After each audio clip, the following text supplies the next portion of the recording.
Bonjour à tous, nous poursuivons avec la 7e Mishnah du 3e période. La Mishnah nous enseigne ici Hatzerifim. Là nous allons voir quelques sortes de maisons. Nous avons vu que la maison, lorsqu'on fait rentrer les fruits, il y a une obligation de prélever Trumot ou Masrot. La Mishnah vient nous dire attention, si cette maison n'a pas de toit, c'est Tzrifim, comme une tente, ou à Bourganim. Bourganim, ce sont des petites maisons qui étaient laissés dans les champs, où ces bourganim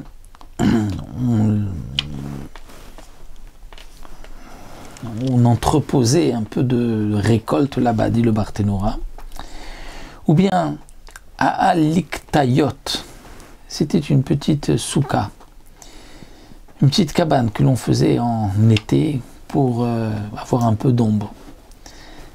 Ces petites habitations sont pturim, sont dispensées, c'est-à-dire que ne vont pas fixer le maaser pour les fruits qui sont rentrés à l'intérieur. Parce qu'elles ne sont pas considérées comme des maisons fixes.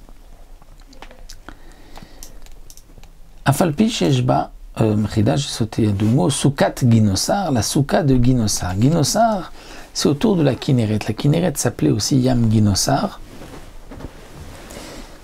Et à cet endroit, donc Ginosar, donc en Galilée, il y avait des fruits, dit le Barthénora, qui avaient beaucoup de fruits, de très bons fruits.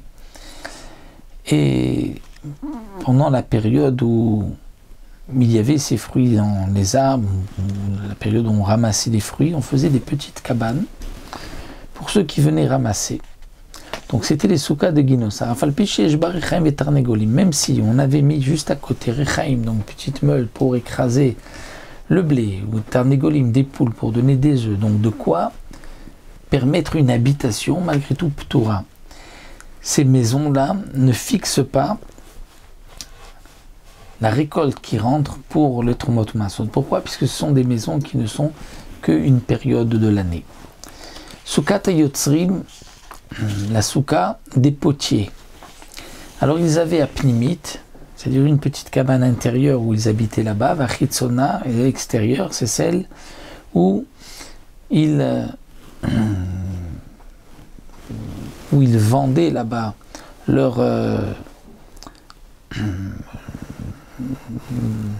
marmite, leur poterie qu'ils avaient fait, ils la fabriquaient aussi là-bas. Donc la pnimite, la souka intérieure et chayevet, il y a une obligation puisqu'ils habitaient là-bas, mais celle qui était extérieure, ce n'est pas considéré comme une habitation, donc si on a fait rentrer des fruits ptoura.